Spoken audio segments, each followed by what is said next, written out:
Hello friends, welcome back to my channel. आज हम देखेंगे lesson planning. Basically lesson planning, उसके इम्पोर्टेंस एंड उसके बेसिक स्टेप्स क्या हैं, कैसे आप लेसन प्लान बना सकते हैं। First we will see what is lesson plan.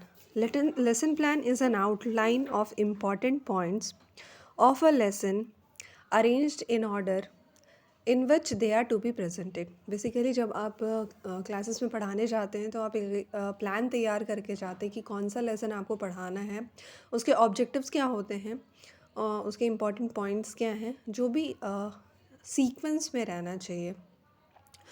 What is it includes objectives, point to be presented, question to be asked, references, assignment।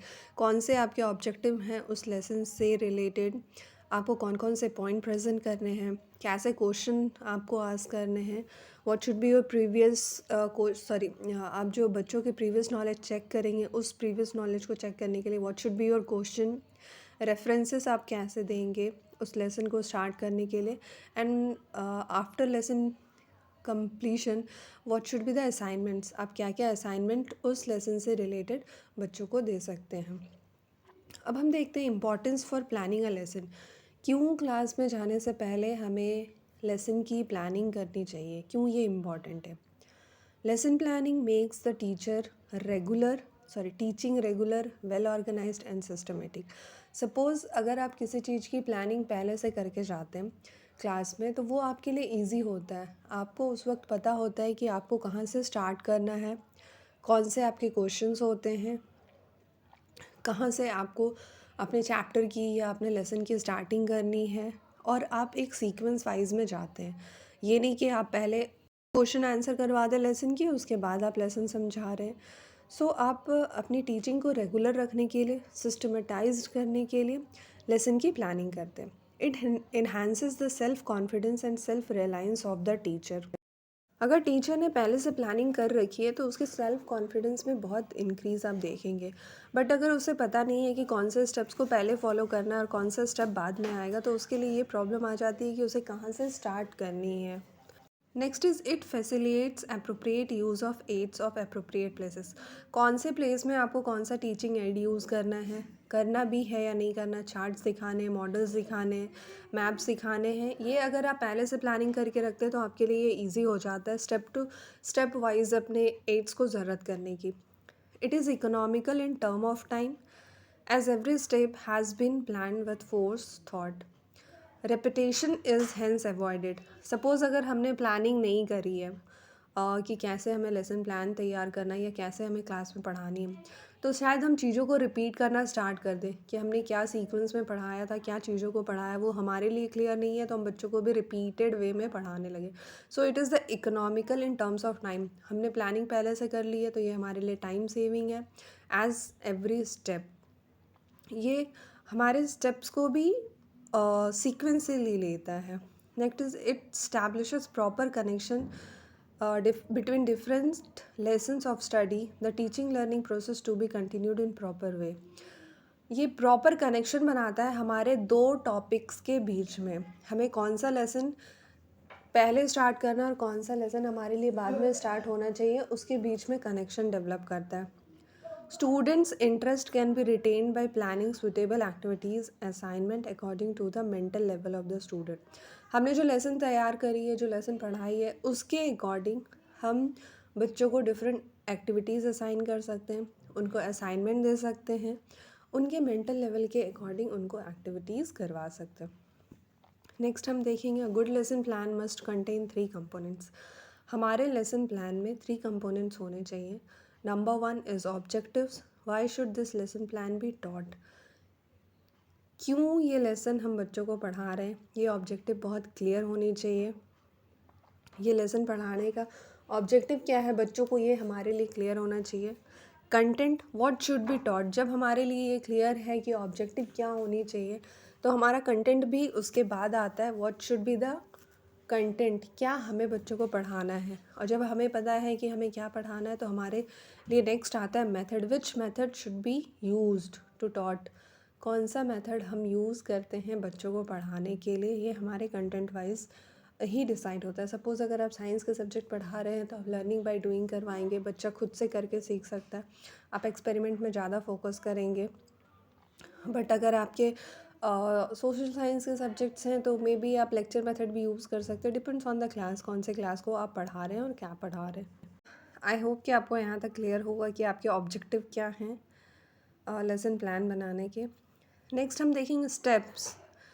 According to J.H. Herbert, Herbert ने 6 steps दिए थे किसी भी lesson plan को develop करने के लिए, जिसका फर्स्ट स्टेप है इंट्रोडक्शन और मोटिवेशन। कैसे आप लेसन को इंट्रोड्यूस कर सकते हैं और कैसे आप लेसन को इंट्रोड्यूस करते हैं ताकि बच्चों में एक इंटरेस्ट बने और बच्चे उस लेसन को समझने के लिए और क्यूरियोसिटी उनके अंदर जागे। Next is your presentation. जब आपने इंटरेस्ट जगा दिया, this time you have to present your material. किस तरीके से आप अपने मटेरियल कंटेंट को प्रेजेंट करते हैं और बच्चों को नेक्स्ट इज़ योर एसोसिएशन। बच्चे जब आप प्रेजेंटेशन देखते हैं तो बच्चे उस कंटेंट को जो आप लेसन में पढ़ा रहे हैं उसको अपने प्रीवियस नॉलेज के साथ कैसे एसोसिएट करते हैं, वो कैसे कंपैरिजन कर सकते हैं कि ठीक है जो लेसन अभी स्टार्ट हुआ है उसके बारे में हमें कुछ तो पता है, या हम अपने प्रीवियस नॉलेज से बच्चे उसको कनेक्ट कर सकते हैं। Then comes generalisation. जो आपने बच्चों को पढ़ाया बच्चे उसे जनरलाइज़ कर सके कि ठीक है आपने जो कॉन्सेप्ट समझाई है वो बच्चों को समझ में आ रही है, वो उसको रिलेट कर पा रहे हैं, उनको बिल्कुल ऐसा ना लगे कि ये तो बिल्कुल नई चीज़ें आ गई, हमें तो बिल्कुल पता ही नहीं चल रहा। Next is your application. जब बच्चों ने समझ लिया, जनरलाइज हो गया उनके लिए knowledge, then comes application part कि बच्चे उस नॉलेज को कैसे अप्लाई कर रहे हैं, कैसे उन चीज़ों को वो रिफ्लेक्ट कर रहे हैं। जो बच्चों को आपने सिखाया वो बच्चे अब डे टू डे लाइफ में अपने नॉलेज को अप्लाई कर रहे हैं एप्लीकेशन के फॉर्म में। देन कम्स रिकैप्चुलाइजेशन, जहाँ आप बच्चों को होमवर्क के क्वेश्चंस देंगे ताकि उनका सारा रिकैप हो जाए कि जो भी उन्होंने पढ़ रखा है।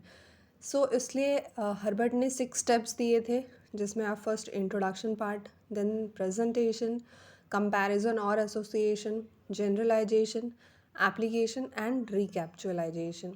रिकैप्चुलाइजेशन हमेशा एंड में आता है क्योंकि यहाँ पे बच्चों को रिकैप, एक तरह से आपने जो भी पढ़ाया उसे रिकैप के फॉर्म में आप होमवर्क देने के बाद चेक करते हैं कि बच्चों को समझ में आया या नहीं आया।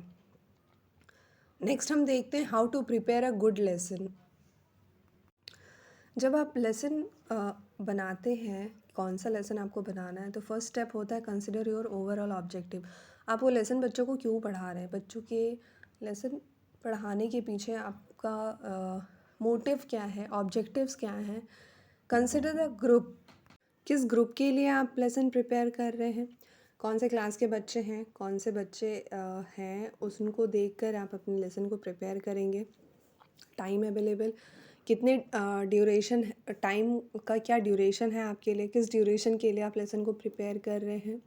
कंसिडर द रिसोर्स अवेलेबल, कौन कौन से रिसोर्सेज आपके अवेलेबल हैं जो आपके लेसन को और इंटरेस्टिंग बना सकते हैं। उन सारी चीज़ों को माइंड में रख कर आपको अपने लेसन की प्रिपरेशन करनी है। Plan and schedule the subject matter, क्या क्या मैटर है आपके लेसन में, आपके सब्जेक्ट में, उन सारी चीज़ों की प्लानिंग और शेड्यूल करना है आपको स्टेप टू स्टेप वाइज कि कौन सी चीज़ें आपको कैसे पढ़ानी है, कौन सी चीज़ों को बच्चों के सामने किस तरीके से लेके आना है। ये सारी चीज़ें आपकी आएंगी how to prepare a good lesson plan.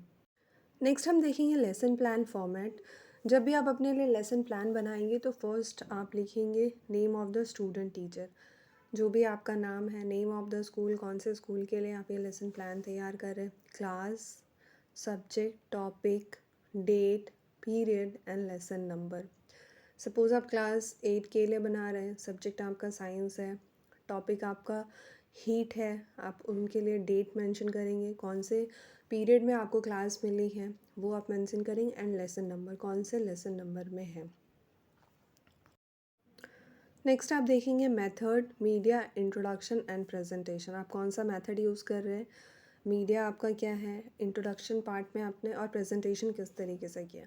Next है जब आप टेबल्स बनाएंगे तो फर्स्ट आपका टीचिंग पॉइंट आएगा, इंस्ट्रक्शनल ऑब्जेक्टिव, आपके ऑब्जेक्टिव क्या क्या हैं, और उस ऑब्जेक्टिव को पूरा करने के लिए आपने क्या-क्या एक्टिविटीज़ करी।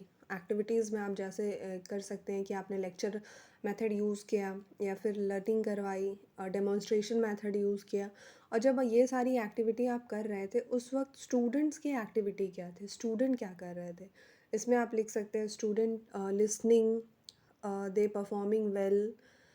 तो और उसके बाद इवैल्यूएशन पार्ट कि आपने इवैल्यूएशन कैसे करा। जो भी आपने लेसन प्लानिंग करी, आपने जो भी टीचिंग करी क्लास के अंदर, आपके ऑब्जेक्टिव्स फुलफ़िल हुए, नहीं हुए, बच्चे ठीक से सुन रहे थे, नहीं सुन रहे थे, उनका आप जब पढ़ा रहे थे उनका ध्यान किधर था, वो कॉन्सन्ट्रेट कर रहे थे, नहीं कर रहे थे, ये सारी चीज़ें आपकी इवैल्यूएशन पार्ट में आ जाएगी। Next come रिकैप्चुलाइजेशन। रिकैप्चुलाइजेशन जैसे मैंने पहले भी बताया आपको, रीकैप आप इसमें जो भी आपने पढ़ाया आप उनको चेक कर सकते हैं कुछ क्वेश्चंस पूछकर कि बच्चों को कितना समझ में आया। उसके बाद आप उनको होम होम असाइनमेंट दे सकते हैं होमवर्क के फॉर्म में। आपने क्या क्या पढ़ाया उसके लिए आप एक दो क्वेश्चंस आइदर एमसीक्यू फॉर्म में और लॉन्ग क्वेश्चन फॉर्म में आप उनको असाइनमेंट के रूप में दे सकते हैं। Next is your summary of black board work. आपने जो कुछ भी पढ़ाया उसकी आप समरी करेंगे। ब्लैक बोर्ड जब आप यूज़ कर रहे हैं एज अ टीचिंग एड, आपने जो भी वर्क करा है ब्लैक बोर्ड में आप उसकी समरी देंगे कि हाँ आज हमने ये सारी चीज़ें पढ़ी हैं। These are the summary of your lesson plan. I hope कि आपको लेसन प्लान क्लियर होगा। अगर आपको कोई भी डाउट है आप कमेंट सेक्शन में पूछ सकते हैं। If you like the video, like and subscribe. Thanks for